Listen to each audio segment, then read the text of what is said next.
This was actually hand delivered to me by Danny Funt himself. Can you believe that, guys? That's VIP servicing right there. There you go. For real. Yeah, I wish we could go sit courtside as well with the whole VIP concept, but not so much. Yeah. So when we grabbed lunch like a week ago or so, Danny, I asked you like, what is the thing you had most fun writing? And you said the chapter about VIPs and what teams and stuff will do to take care of their VIP clients. And you're like, just wait till you read it. And I raced home and read it, and it was, I can't even. So this book right here, it's called Everybody Loses by Danny Funt, who lives here in Charlotte. And we got to know each other through mutual friends. And when I found out you were doing this book, I was like, oh, wow, you're going to like uncover some really interesting things here, because it's kind of this shadowy thing that everyone knows about is the role of sports betting or betting in sports. And no one really has really kind of reported it. I wonder why. Yeah. And literally this quote is from this chapter on a silver bullet. A silver, I think, is a pun about Adam Silver, the NBA commissioner. And on this page, it says a quote, "I was the shadowy hand." And I was like, oh, that's going to be perfect for Illuminati. So the shadowy hand, there's a huge hand, a shadowy hand in sports that is at the controls to legalize sports betting with the 2014 PASPA reversal. And ever since then, I don't think there's been a good explanation of how we got here until your book, Danny. Like, how did we get here where it's everywhere? And now there's literally since we grabbed lunch, there was a scandal in college basketball that a bunch of players were named, and it wasn't like 6 players named. How many? Over 20 players were identified? They said like close to 40 were involved, but they indicted more than 20. Yeah. So it's literally happening at like a day-to-day basis. A huge scandal erupts, and it feels like we're almost becoming numb to this now. Yeah, I thought you were about to quote Henry Abbott, who's in the media chapter, saying that sports media is being bribed by all this gambling advertising. Just hearing him say it so bluntly, I found compelling, but it's pretty intuitive if you just look at how they kind of walk on eggshells when they're talking about gambling nowadays, that they don't want to upset these partners that pour in, hundreds of millions of dollars into sports media, and in exchange, there's sort of an unspoken rule that you don't say anything that's going to upset them. I'd love to get into the whole shadowy hand thing. It's such a big part of why the leagues got on board and why their assurances about, this is not going to damage the integrity of sports was a very calculated strategy, and it's kind of falling apart as one guy after another gets arrested. Yeah, Danny, I want to bring in Amin because, you're the mayor of Vegas, Summer League. Oh, Summer League, well, not of Vegas. Okay, there's a clear distinction. Happens to be in Vegas. I just had to be clear about that.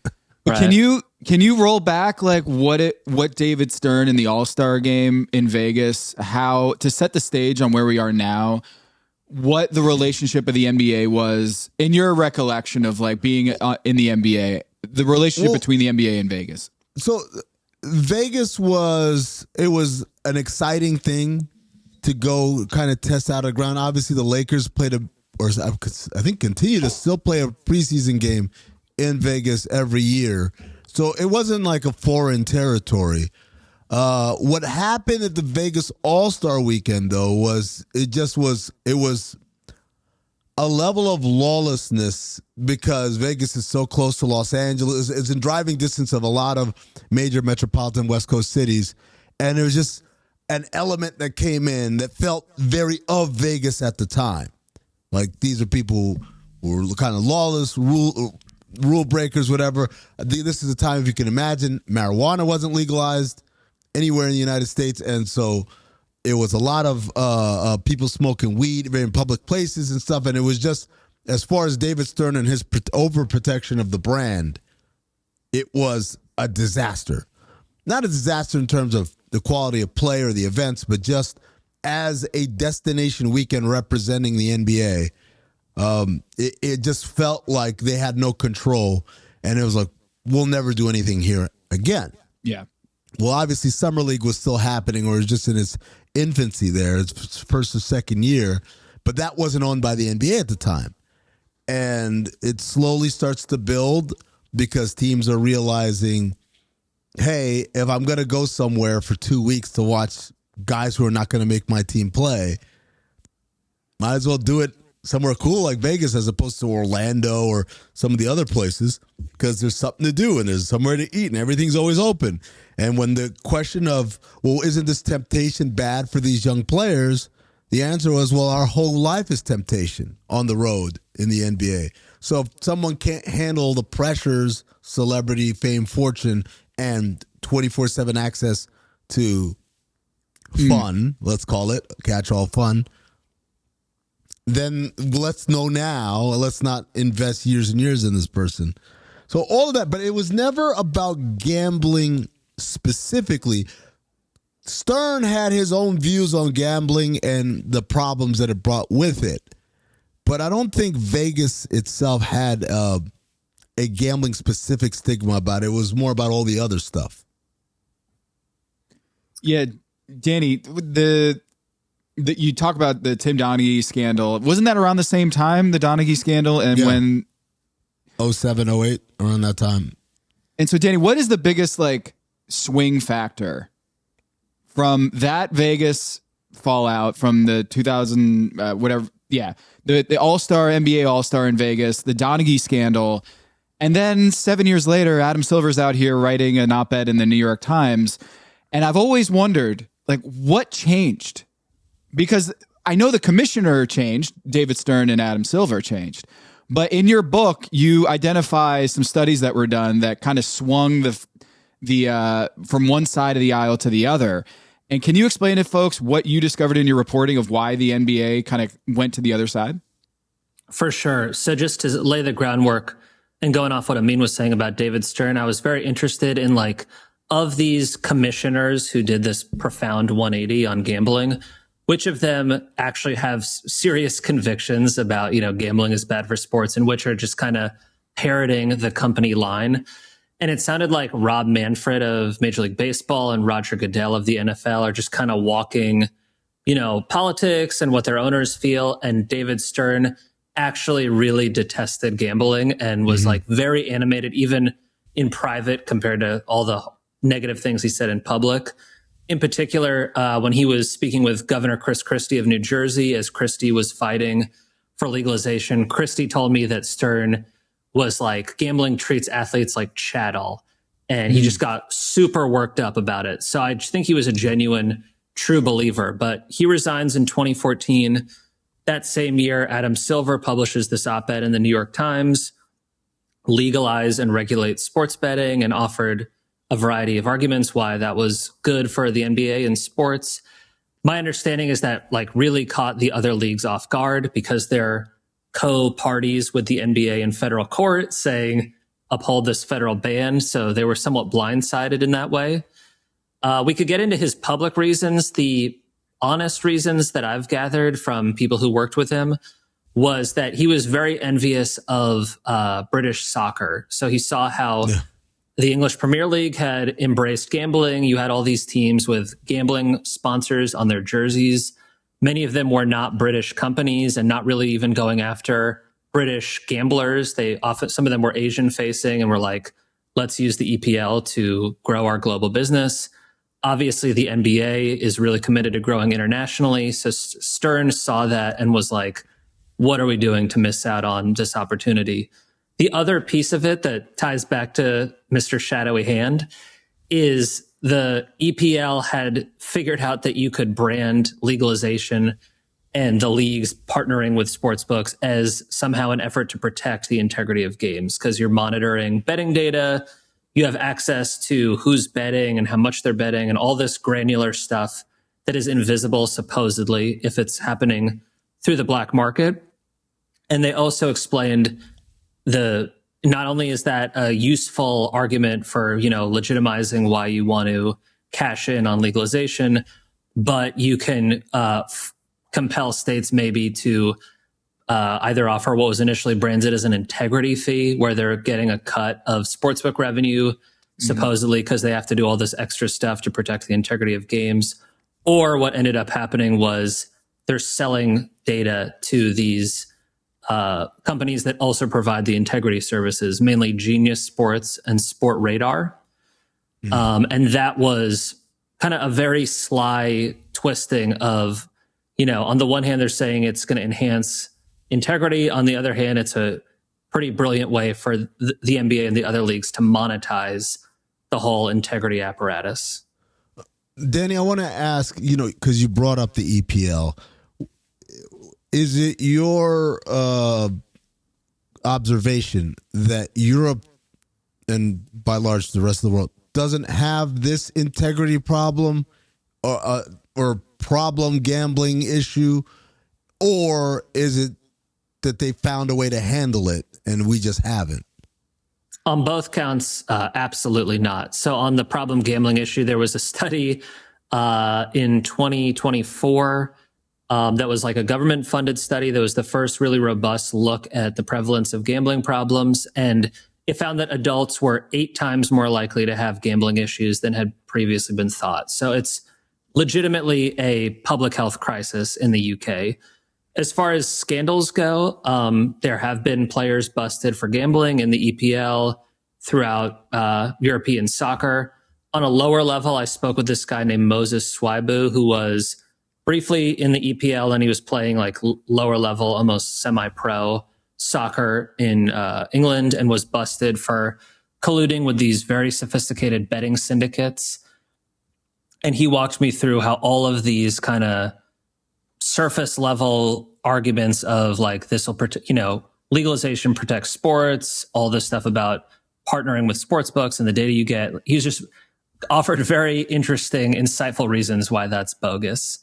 And just the other thing while we're on the EPL, is I mentioned that for a while, half of teams had gambling sponsors on like the chest of their jerseys.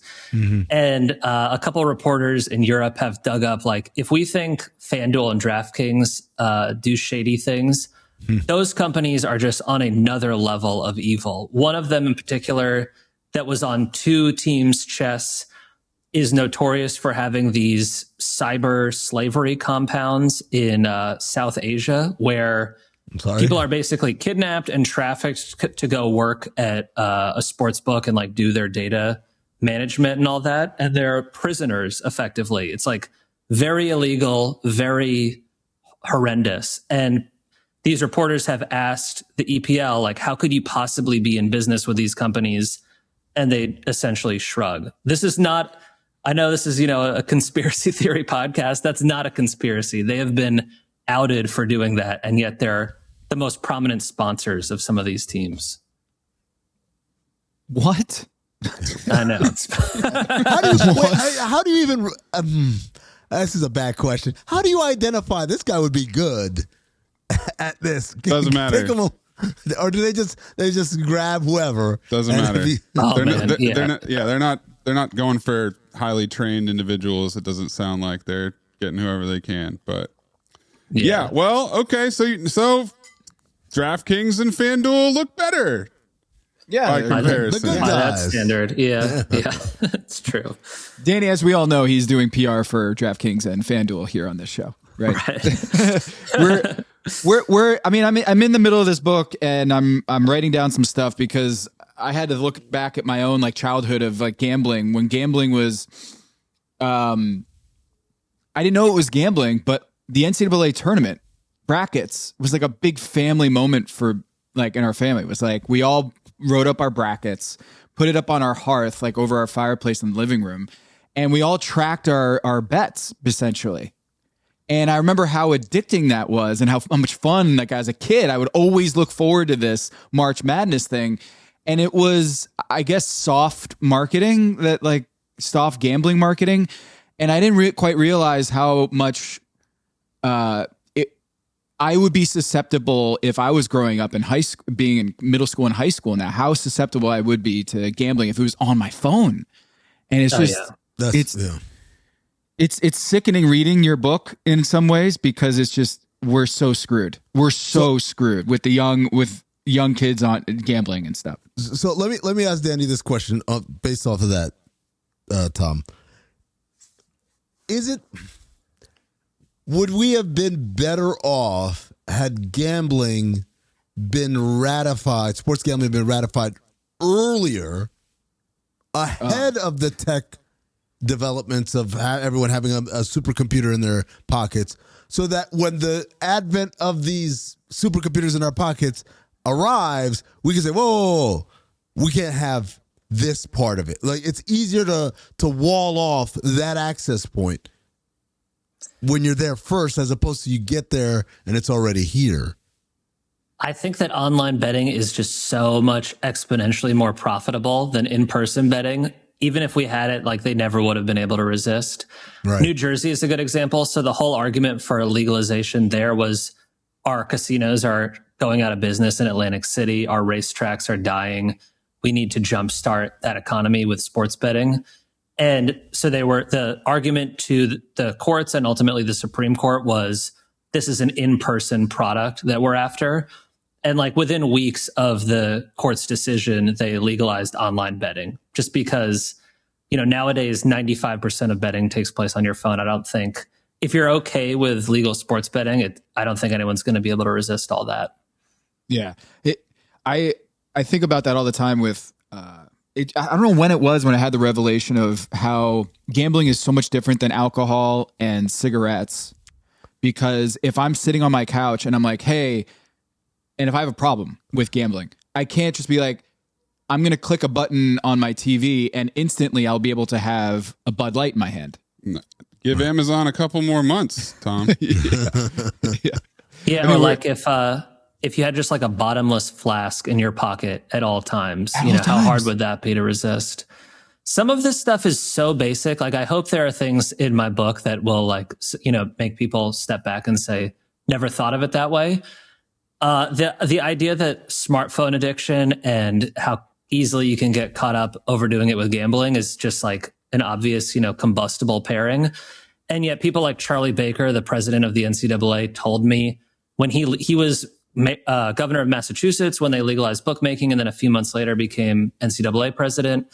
And he was like, I just never realized that betting on your phone is a whole different ball game than going to a casino. And I wish I'd known, because this should have stayed in Vegas, was how he put it. So super basic.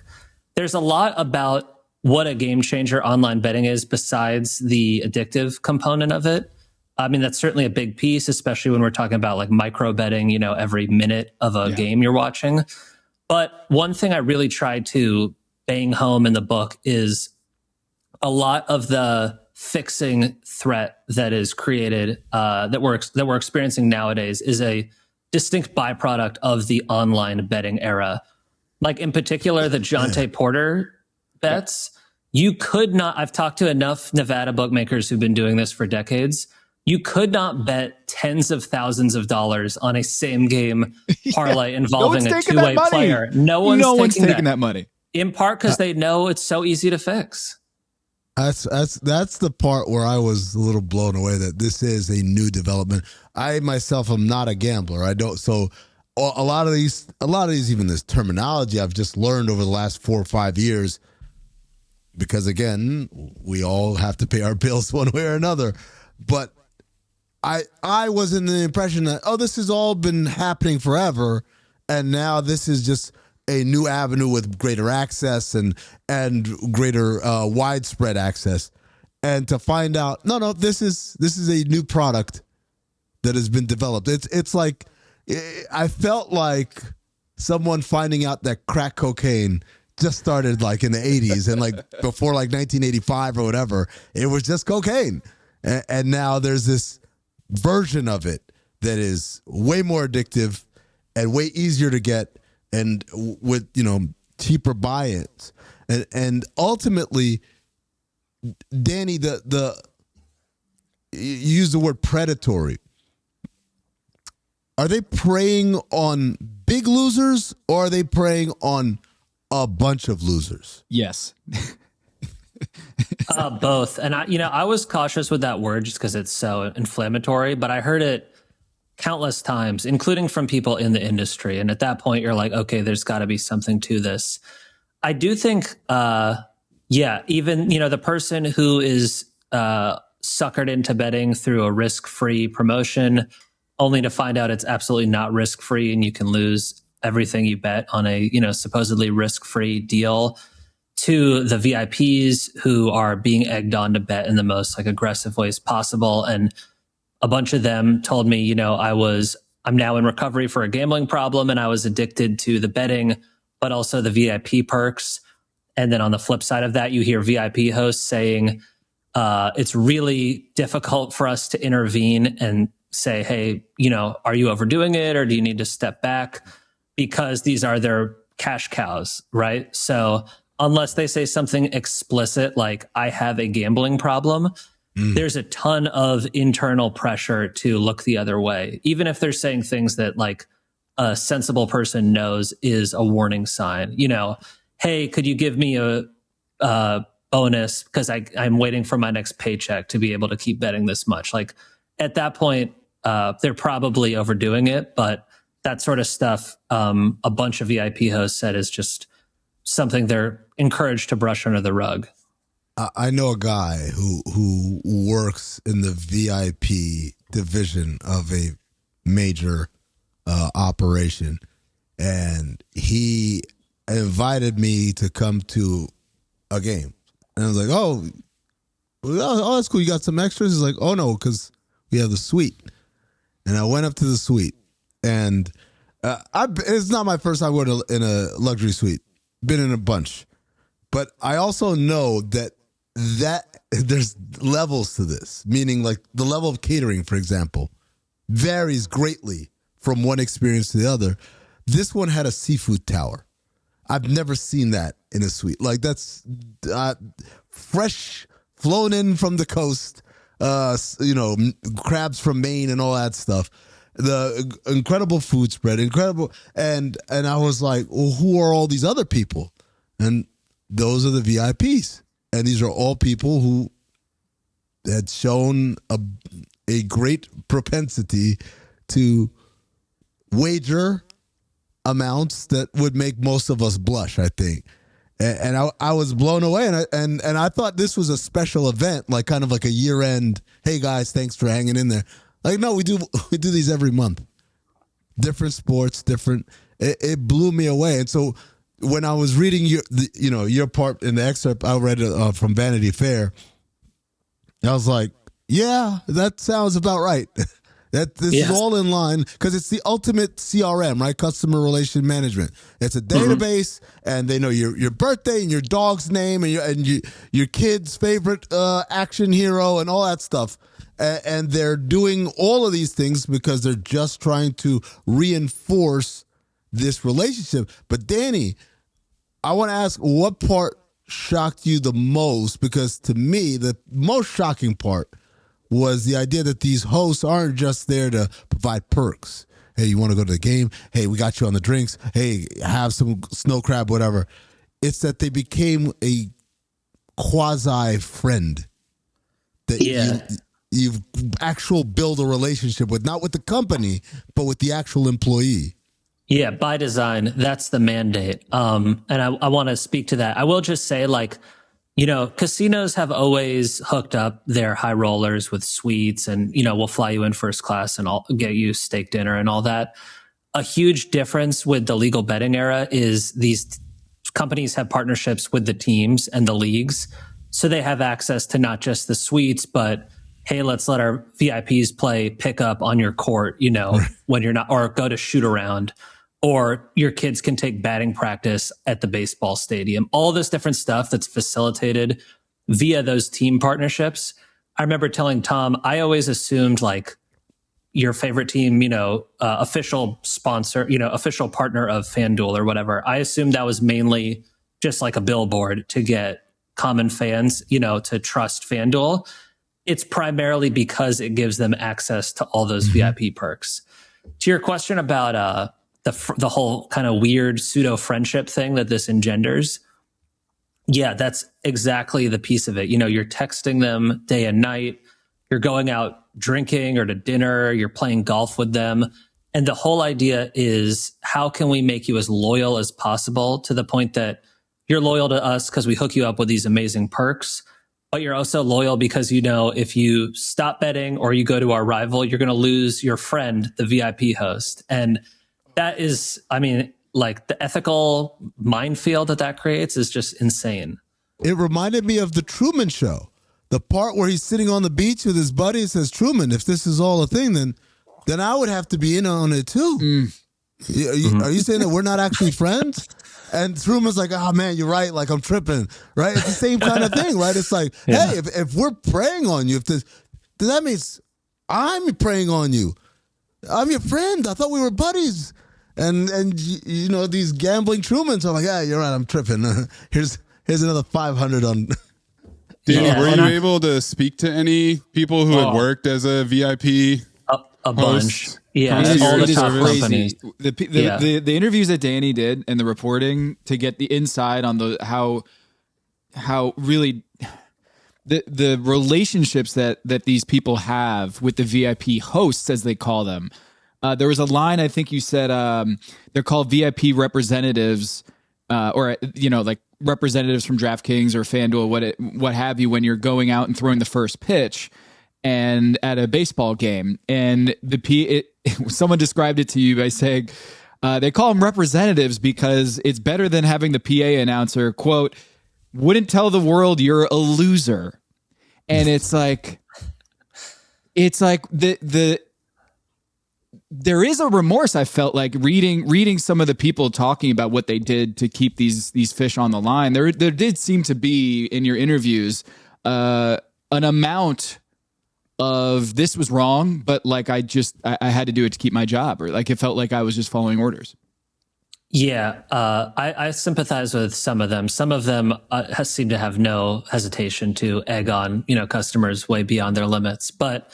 Yeah, they would say, like, as I was saying, this is such a battle for market share. And if we cut off, one of our top paying clients, the C-suite's going to say, you got to, what are you doing? Or you got to make up that market share. There's also various kind of performance incentives tied to how much your customers are losing. So again, if you see someone, there's this idea like these wealthy people won't know if a ton of money is gone. Obviously, you're betting proportionate to what's going to make you sweat. So it is real money to them. And if you have performance incentives tied to how much they're losing, once again, it's not, are you really going to blow the whistle on them? Danny, repeat that. The cut that these bonuses are from are not on the amount bet or wagered. It's how much they lose. That was a bombshell for me reading it, is that like they're not getting paid on just, hey, this guy's betting all this money. You have one of the top high roller clients. They're just continuing to bet. A lot of this is tied to the losses. Oh yeah, that's all that matters. And they'll deny that it's literally like, hey, my clients lost $5 million, I get my 10% bonus or whatever. But there are clearly, how many clients you're bringing in, how much they're losing. There's performance incentives tied to that. People said that at DraftKings, it's particularly pronounced, like that kind of cause and effect. And one, as we were saying, like I'm really happy a bunch of these hosts talked to me, and some of them attached their names to what they were saying. There was one higher up in the VIP department at DraftKings who's since left, who was saying, betting all this money and more importantly, losing all this money is really just a starting point to qualify as a VIP. What really matters is betting irresponsibly is what it's going to take for us to shower you with these perks. Like if you're just firing bets, blindly, or you're just pumping money into your account with no rhyme or reason, that's what's going to get you to these top tier VIP status levels. If he gave an example, like if someone likes to bet on the Knicks, but they're like, ooh, this matchup isn't so great, or the odds don't look so good, let me bet a lot less than I usually do. That would be a red flag of like, maybe this guy doesn't deserve to be at VIP. He literally said irresponsible betting is what it takes to achieve this preferred customer status. So You had an analogy about shearing a sheep for life versus slaughtering a sheep one time that I found really fascinating. So in specific regard to these VIPs, the irresponsible betting that gets you the more perks certainly seems like slaughtering them.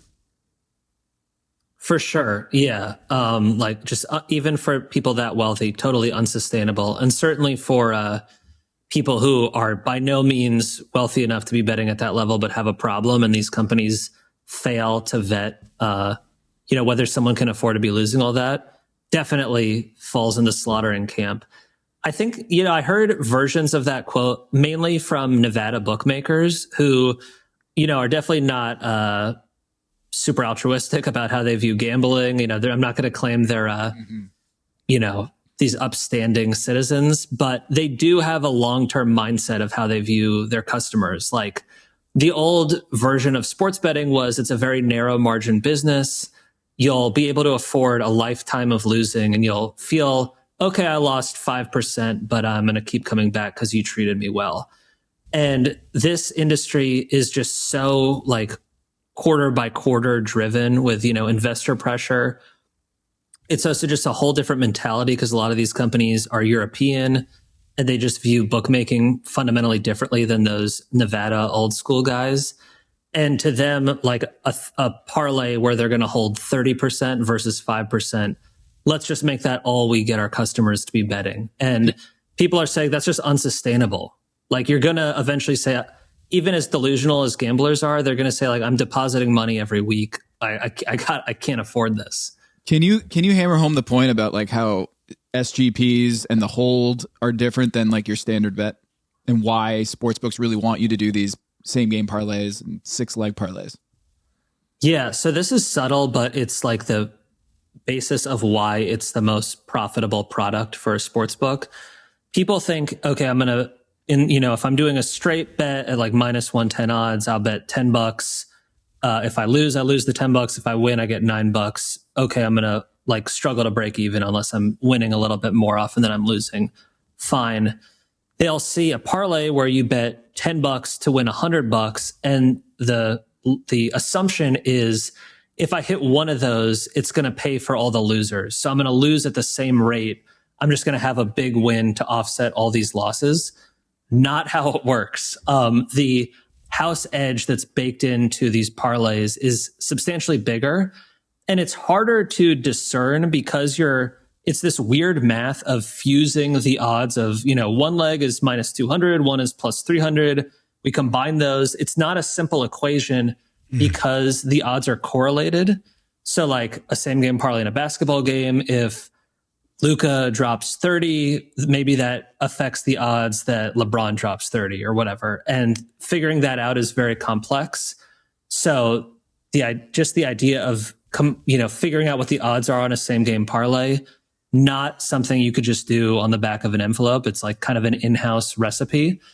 And I had this guy who was head of product at FanDuel say the way he put it was not to be condescending, but I would guess about 5% of our customers understand that those odds on parlays are so much worse for customers than straight bets. And that's why, they're making 60% of their revenue now on parlays. It seems really just like the whole industry seems like a lot of illusions that you're just spinning up these illusions to customers. And one of the more interesting anecdotes you had was about these VIPs is the LaDainian Tomlinson story. Can you share that one for the audience? Yeah, I forget what operator that was, but this was probably Daily Fantasy, which also has VIPs. And a group of VIPs in San Diego were taken out to dinner with LaDainian Tomlinson. And one funny detail I found was that at the end of the dinner, they had LT pay the check. And the host who was telling me about it was like, obviously DraftKings or whatever was the ones paying for it, but it just looked good to have LT, handle the check. So yeah. Speaking of illusions, I'm pretty just sure the detail of that, like the detail of how cool that story. It'll be like, yeah, man, we went out to dinner. It was so like LT was there. It was great. Picked up the tab, and dude, he picked up the tab. Like that little cool detail would just that story would become so much more compelling to customer acquisition. It changes because it changes the whole tenor of the interaction. from, it's a thing because I'm a valued customer versus, I went out to dinner with LT. That instantly changes It's the friendship thing. It's the friendship thing. It makes it seem like LT's your friend now. He buys you dinner. And just the idea that like a sports book is caring for you or that this host is your friend, like we have some distance from it. So it sounds ludicrous to us. Like, of course, they're just trying to bleed you dry. But yeah, to those people, it's totally convincing. They're like, I have all this proof, to show it. Stripper likes me. She really likes me. Yeah, for real. Danny, one of the things that, as I've been working in this industry recently is they talk about the cost of acquisition for a new customer. And initially, the gambling houses came in and poured money. Any podcast, any major sports show on TV, whether it's on YouTube or it's on linear television, whatever, doesn't matter. Here's money. Here's free money. Just money, money, money, money. And there seems to have been kind of like a little bit of circling the wagons a little bit and saying, okay, maybe that wasn't the most efficient use of our marketing budget. The cost of acquiring new business, does that impact or maybe curtail some of the activity, or is it the opposite? Is it because the cost is so high it makes them go to more extremes in order to acquire more customers? Yeah, you could argue like if it were cheaper to acquire customers, would they be less greedy about pushing all these, right?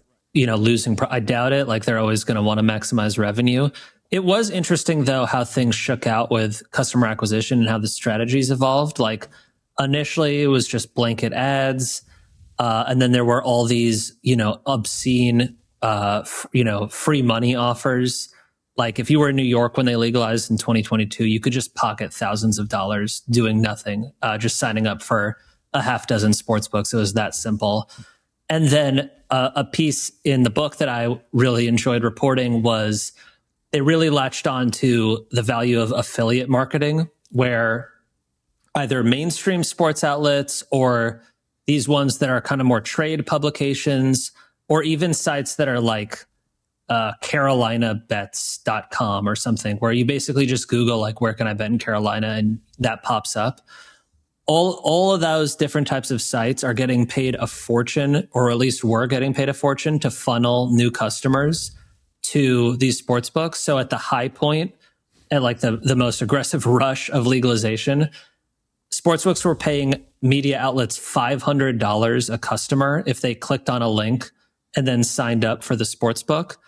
And then that, was appealing enough. And then they said, we'll go a step further and we'll give you what's called a revenue share, where if you refer us a customer and they sign up and start betting, you'll get typically between 30 and 45% of their lifetime losses. No way.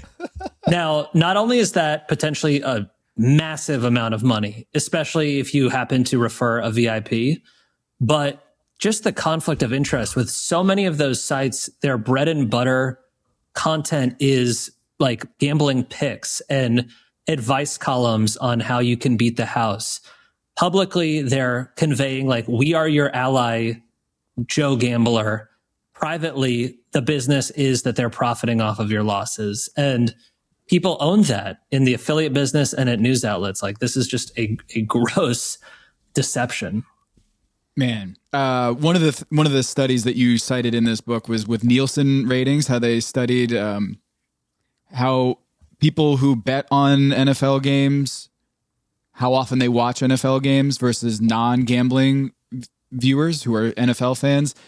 And this was, I think, a pretty revelatory, groundbreaking study, because there just hadn't been that many studies on like how gambling affects viewership. And according to your reporting, you talked to someone within Nielsen who did this study. Was that 500 NFL gamblers and 500 NFL fan gamblers, and then 500 non-gambling NFL fans, and they tracked them throughout an NFL season. And the gambling ones watched 35 games on average, and the non-gambling ones watched 16 games on average, so twice as many games. But the amount that they watched also was ridiculously higher for the gambling group, is that gamblers were 25% of the audience, yet 47% of all minutes viewed. And I was like, this rings so true for me, because I'll be watching a Browns Texans game or a Browns Titans game. It's probably a better analogy there. Yeah. Because I have Njoku on my fantasy team. And I'm like, I got to watch to see if he gets a touchdown in this game. And my wife, who doesn't know who Njoku is, but she has him on our like Battle of the Sexes fantasy football group, where the girls are incentivized to win because they want to show how much you guys are idiots. All the husbands are morons for dedicating their whole Sundays to him.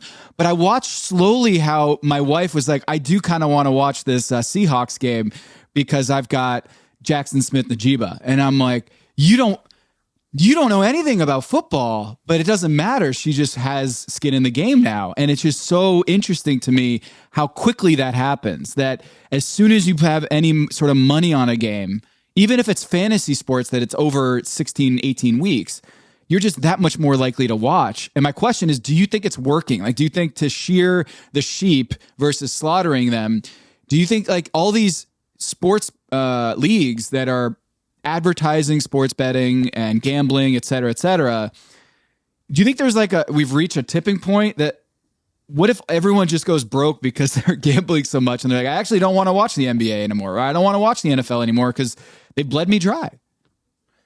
Yeah, I mean, that thought has definitely occurred to a lot of people, including like media executives and other people I've talked to. You know, it's so expensive to be a fan in a lot of ways, whether it's the package or going to a game. If you just add this on top of that, it can just turn people off eventually. Also, like early in my reporting, someone was like, do you ever think people will be so worried about their kids getting caught up in gambling and seeing these nonstop ads and broadcasters promoting betting that they would like discourage their kids from watching sports? And I just thought that was outlandish and like alarmist. I'm not so sure now. And it's more just like hearing so many parents say, my kid is like desperate for ways to gamble, and they're seeing these pregame hosts or their favorite players during games promoting betting. Tom, in North Carolina, half of the calls to the problem gambling hotline are coming from parents now who are freaked out about how much their kids want to place bets. So, yeah. But I think so much of this, whether it's the TV audience or the rates at which people are losing, it's just reflective of very short-term prioritizing. Like, I've been so curious why, the old commissioners were not profit averse, obviously, but I do think they had a longer view of their business and like what a lifelong fan looks like. And this, is like squeezing the lemon really hard over a few years. I'm not sure it's good for lifelong fandom. Danny, one of the things you talked about when you're talking about the gambling houses and, how far to push their customers to bet and kind of forget about the moral part of it, just what we're talking about, shearing the sheep. You said the people in the C-suite would discourage that approach because it's basically a competitive disadvantage, meaning if we don't do it, they're going to go somewhere else and give the business somewhere else. And so we have to do it. In the same way, can't that be said about the sports leagues? Meaning, if, for instance, Adam says, oh my God, what did I do? I messed up by allowing this into our house. We'll take the hit on the short-term money of the extra money the gambling is. But isn't there a long-term impact in that if you're not in bed with the gambling houses, now your product becomes less viewed and less valuable as a property to everyone else? Yeah, it could be. It's also just so many team owners now have financial interests in sports books. The leagues are investors in a number of these companies. You've got like branding rights on, certain stadiums with sports books. Like the business is totally integrated. So that's difficult to reverse. Definitely difficult to reverse for sports media. Closing the door on that revenue stream seems totally unrealistic now. So if they ever had a chance to stand on principle at one point. I think it's gotten a lot harder nowadays. Yeah, I don't know. In light of like the Terry Rozier arrest and the Billups arrest and all that was happening toward the end of last year, you saw Adam Silver and his peers like slightly walk back some of their enthusiasm or say, oh, we're going to encourage some restrictions on what you can bet on or whatever. A lot of that seemed like window dressing to me. Like the most egregious example was the NFL put out this memo to teams of like, here's what we're doing. And a lot of people assumed these were new initiatives and they were just like old initiatives that they had, installed years ago. That's like the absolute bare minimum. So yeah, I'm not even, after a Hall of Famer is arrested and, guy who's made $150 million in his year is arrested. Even in light of that, I don't think they're going to walk back their support anytime soon. Yeah, I think that's one of the big through lines of this book is that all the things that we thought were guardrails to prevent corruption or game fixing didn't seem to be that impactful. It's like, oh, Terry Rozier makes $25 million a year. There is never going to be someone who makes $25 million a year involved in something like this or alleged to be involved in something like this. And time again, Danny, right? In your reporting, it seems like no matter how much money you make, you're going to be as susceptible as anybody to either problem gambling or at least doing something to win back that money or fix a bet to correct some past losses. I mean, Floyd Mayweather is one of the most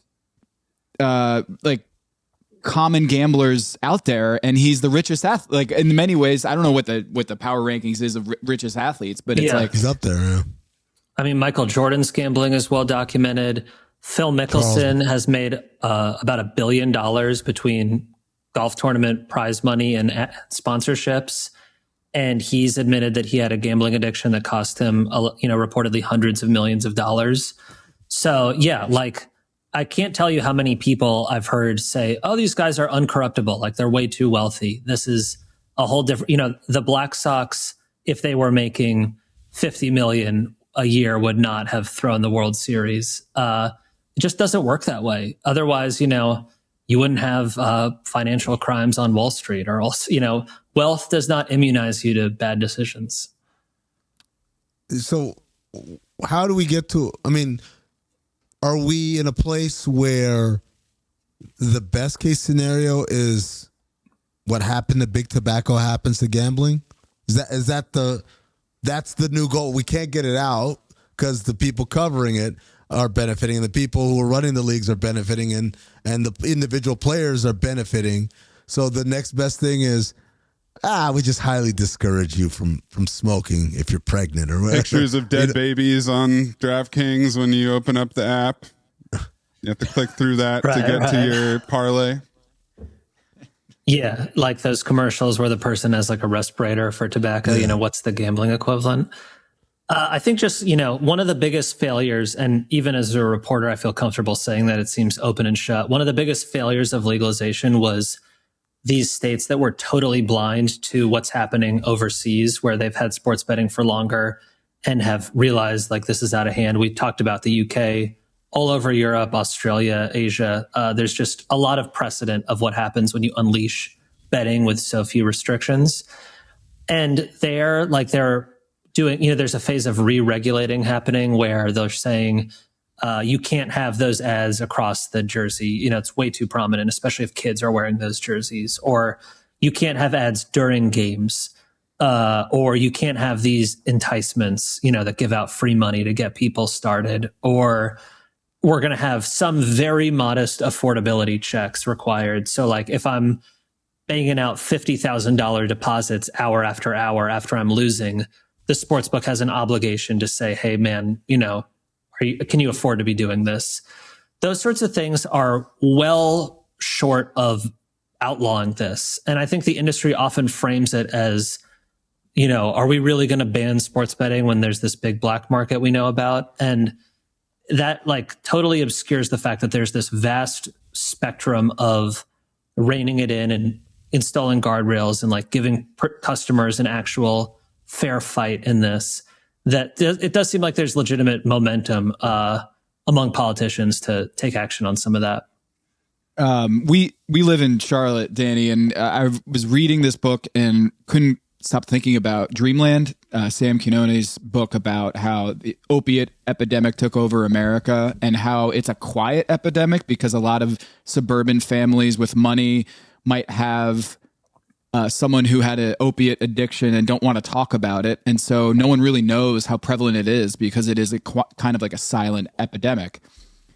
Do you find the same parallel here where people don't quite realize how devastating gambling can be to families because it is kind of not a shameful thing, but it's people feel shamed to admit, yeah, I got a problem and I blew my whole life savings or the wedding gifts, all of it gone, or the down payment on the house. It feels like we don't quite realize how problematic this is because it is kind of a quiet thing that people would rather not talk about. And it's not like there's that stigma that's documented, and there's also just the fact that it's like an invisible disease. Like you don't smell alcohol in someone's breath. You don't see like marks on their arm from shooting up. You can have a gambling addiction and your wife has no idea for years. I found that mind blowing, and I realized that's naive in hindsight. But when people told me about that, I was like, how could you hide, something you're doing every minute of the day from your spouse? It's hard to not draw that comparison. And, even for me, like I've been immersed in this, I felt like I had a firm grasp of the scope of that problem. But I was taken aback when I announced that the book was available for pre-order last year. A high school friend reached out and was like, I'm glad you wrote this. I had to break up with my boyfriend because he had such a bad gambling problem. It just ruined our relationship. And a professional gambler who I have a lot of respect for reached out and was like, there's this guy I've been sort of assisting for years because he won like $1 million one night, and his dad like told the whole town about it. And then he lost the $1 million and he got into debt, but he didn't want to own up. Like I blew my, jackpot payday. So he was like driving an Uber, discreetly, or like trying to get out of this hole by betting more and more. It's just vicious. And there's so many examples of that. Addiction, particularly gambling addiction, just feels like this fringe problem that like it's sad, but it's, a tiny percent of the population is dealing with it. That percent is growing. And what's also growing even more than that is just more ordinary gamblers who are getting carried away.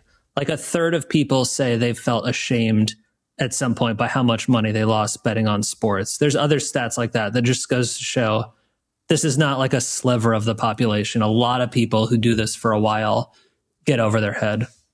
Danny, what's the worst opposition that you've faced to your work? Or the fiercest, I should say, the fiercest opposition? That's a good question. I